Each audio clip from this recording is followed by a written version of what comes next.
I asked God a question last night about having sex outside of marriage. I was just asking him, like, God, why can't I have sex outside of marriage? Obviously, there's some very obvious answers. It opens you up to spiritual attack, spiritual attachments, that aka soul ties, whatever you want to call it.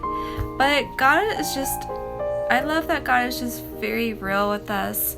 And I told him, I don't want to answer that, Joel Osteen is going to give me, even though he probably wouldn't even talk about that. Like, he's not that kind of pastor. We all know that.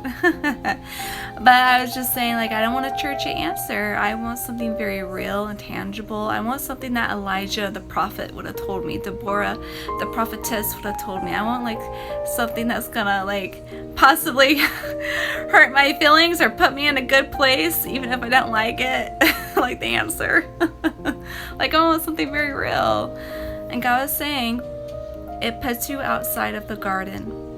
And I instantly knew he was talking about the Garden of Eden.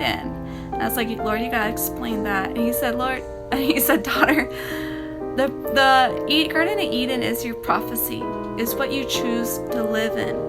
The Garden of Eden was never meant to be left. People were supposed to live there forever. It's the prophecy.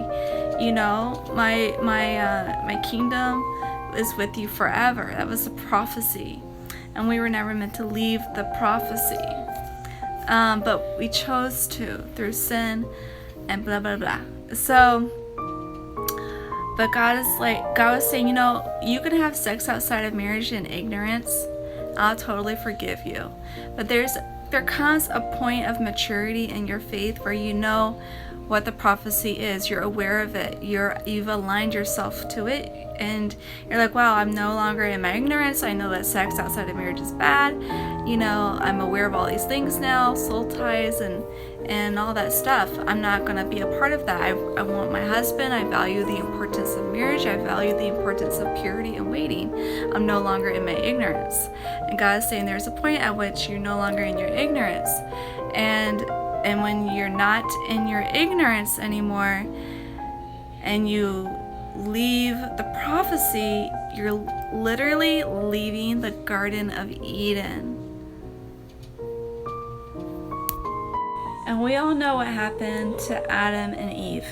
They got kicked out because they chose not to live in the prophecy anymore. I don't know about you, but I'd rather have the prophetic version of my husband than rather going back out into the world and trying to find one on my own again.